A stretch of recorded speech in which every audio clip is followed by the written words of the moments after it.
হ্যাঁ তো ভাই, আইসিসি বাংলাদেশ ক্রিকেট বোর্ডকে সাসপেন্ড করতে পারে। পাকিস্তান ডিমান্ড করছে বাংলাদেশ একটা বড় ফাইন লাগাতে। এছাড়া তোমার আইপিএলের কিছু খবর আছে, যেমন তোমার ঈশান কিষান, হায়দ্রাবাদের ক্যাপ্টেন, হ্যাজেলউড, প্যাট কামিন্স, কাদের কি খবর সব কিছু এই ডিটেলস আলোচনা করব। এবং সবচেয়ে শেষে পাকিস্তান যেটা তোমার আফগানিস্তানের সাথে করলো, এই জন্য অনেকেই ডিমান্ড করছে পাকিস্তান ক্রিকেট বোর্ডকে সাসপেন্ড করতে পুরোপুরি ক্রিকেট থেকে। তো সব কিছুই এই ভিডিওতে ডিসকাশন করবো। তো প্রথমে শুরু করব আইসিসি বাংলাদেশ ক্রিকেটকে কেন সাসপেন্ড করতে পারে এই খবরটা নিয়ে। তো দেখো, 2025 সালে বিসিবির নির্বাচন হয়েছিল, যেখানে তোমার বুলবুল প্রেসিডেন্ট হয়েছিল, কিন্তু তামিম ইকবাল এবং অনেকের মতে এরকম একটা অভিযোগ এসেছিল যে এখানে পুরোপুরি একটা অনিয়ম হয়েছে। এখানে তোমার সরকার ইনভলভ ছিল, সরকারের অনেক লোকজন এখানে হস্তক্ষেপ করেছে, এটা তোমার তামিম ইকবাল থেকে অনেকেরই অভিযোগ ছিল। এরপরে সরকারের যুব এবং ক্রীড়া মন্ত্রণালয় একটা তোমার এনএসজি মানে কমিটি গঠন করে। এই কমিটি পুরো নির্বাচনটা খতিয়ে দেখবে যে কিছু অনিয়ম হয়েছিল কিনা, সরকারের হস্তক্ষেপ ছিল কিনা, এ নিয়ে পুরো যাচাই করবে। তো এই নিয়ে এখন বিসিবির লোকজন খুবই একটা টেনশনে আছে, কারণ ভাই যদি তোমার সরকার বাংলাদেশ ক্রিকেট বোর্ডে হস্তক্ষেপ করেছে তাহলে তোমার বিসিবি সাসপেন্ডও হতে পারে। এটা আগেও আমরা দেখেছি, যেখানে তোমার জিম্বাবুয়ে এবং শ্রীলঙ্কা ক্রিকেটকে অলরেডি সাসপেন্ড করা হয়েছিল, কারণ সরকার হস্তক্ষেপ করেছিল তোমার ক্রিকেটে, ওদের ক্রিকেটে। তো এইটা যদি ধরা পড়ে যে তোমার বাংলাদেশ ক্রিকেটেও সরকার হস্তক্ষেপ করেছিল, তাহলে আইসিসির নিয়ম অনুযায়ী বাংলাদেশ ক্রিকেটকেও সাসপেন্ড করতে পারে। এর পরের খবরটা আছে পাকিস্তান বাংলাদেশকে একটা বড় পেনাল্টি লাগাতে পারে। তার কারণটা কি জানো? কারণ থার্ড ওডিআইতে যে তোমার রিভিউটা নিয়েছিল বাংলাদেশ সাইন্স আফ্রিদির বিরুদ্ধে, সেইখানে পাকিস্তান ডিমান্ড করছে, বলছে একটা কমপ্লেন, অ্যাকচুয়ালি একটা কমপ্লেন দিয়েছে তোমার ম্যাচ রেফারির কাছে। যেই কমপ্লেন তোমার পাকিস্তান বলছে 15 সেকেন্ড বেশি পেরিয়ে গিয়েছিল। আইসিসির রুল অনুযায়ী তোমাকে 15 সেকেন্ডের মধ্যে রিভিউ নিতে হবে, সেটা তোমার বাংলাদেশ নিয়েছিল না। এছাড়া মাঠে যে একটা বড় স্ক্রিন থাকে, সেখানে অলরেডি একবার দেখিয়ে দিয়েছিল যে বলটা তোমার ব্যাটে লেগেছিল কি না, যেটা তোমার অ্যালাউ নেই, আইসিসির রুল অনুযায়ী এটা অ্যালাউ নেই। তো এটা পাকিস্তান ডিমান্ড করছে, দুটো জিনিস দিয়েছে কমপ্লেন যে ম্যাচ রেফারির কাছে। দেখো, পাকিস্তান কমপ্লেন করেছে, কিন্তু ভাই ওরা যেটা ডিমান্ড করছে ভাই যে একটা বড় ফাইন, সেটা পুরোপুরি ডিপেন্ড করবে ম্যাচ রেফারির উপর, যে ম্যাচ রেফারি কী ডিসিশন নেবে। ওদের যদি মনে হয় ঠিক তাহলে ঠিক, যদি মনে হয় যে হ্যাঁ ফাইন করা উচিত তাহলে ফাইন করবে।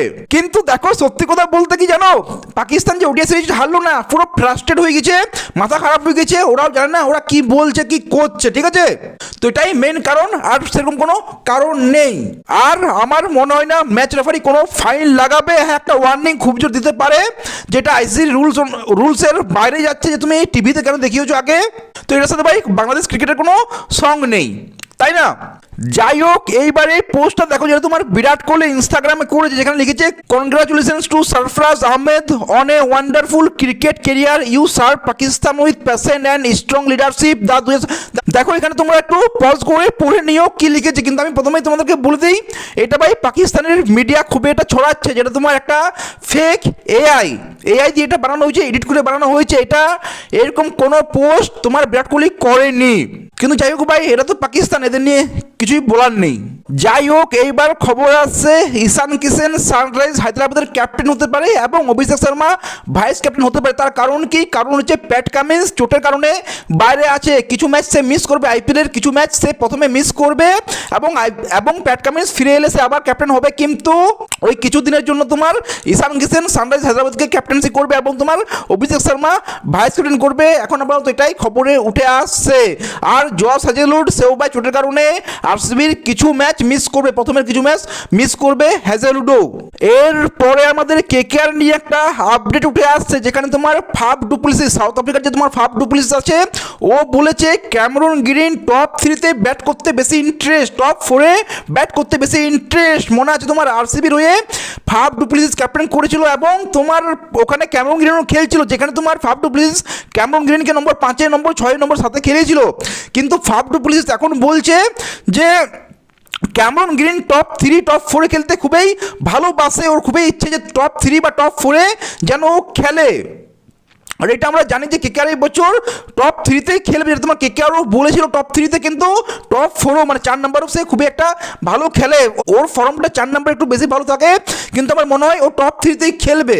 তো ভাই ফাফ ডু প্লেসিস এটা এখন বলছে, নিজে যখন ক্যাপ্টেন্সি ছিল তখন ক্যামেরুন গ্রিনকে 6-তে খেলিয়েছিল।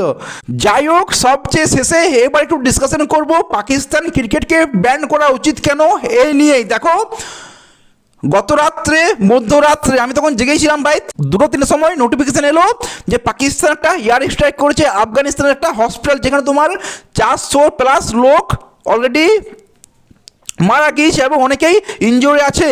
তো এই নিয়ে ভাই সবাই এখন ডিমান্ড করছে, বলছে পাকিস্তান 1971-এ বাংলাদেশের সাথে 3 লক্ষ মানুষের সাথে যেটা করেছিল, ওদের মানে সবাই জানো ওটা কি করেছিল এটা বলতে পারবো না, যেহেতু ইউটিউবের গাইডলাইন আছে, কিন্তু হ্যাঁ 1971-এ বলো কি তোমার আমাদের ইন্ডিয়ার সাথে বলো, পাহাড়গাম থেকে 26/11 থেকে পুলওয়ামা থেকে তুমি যেটাই বলো, কি তোমার 9/11 বলো, বা তোমার এখন যেটা তোমার পাকিস্তান আফগানিস্তানের সাথে করছে, একের পর এক তোমার স্ট্রাইক করছে। তো এই নিয়ে সবাই বলছে, অ্যাটলিস্ট আমি ইন্ডিয়ার মিডিয়াতে দেখতে পাচ্ছি এটা বলা হচ্ছে, মানে অনেকেই ডিমান্ড করছে, বলা হচ্ছে মানে কি অনেকেই পাবলিক যেটা বলে সেটাই সবাই বলছে যে ভাই যেমন রাশিয়াকে ব্যান করা হয়েছে, ইউইএফএ বলো কি তোমার অলিম্পিক বলো, রাশিয়াকে পুরোপুরি ব্যান করা হয়েছে, কারণ আমরা সবাই জানি কারণটা কি। দেখেন সবাই ডিমান্ড করছে, যখন রাশিয়াকে তোমরা ব্যান করতে পারছো তাহলে পাকিস্তানকে কেন না, কারণ পাকিস্তান তো 1971 থেকে করে আসছে, এখনও করছে, তাহলে পাকিস্তানকে কেন ব্যান করা উচিত না। তো এই নিয়ে ভাই তোমাদের মতামত জানতে চাই, পাকিস্তান ক্রিকেটকে কি সত্যি ব্যান করা উচিত, এই নিয়ে তোমাদের মতামত জানতে চাই, কমেন্ট সেকশনে জানাও। ভিডিও ভালো লাগলে লাইক শেয়ার সাবস্ক্রাইব করে দিও। দেখা হচ্ছে পরের টিকেট, সি ইউ।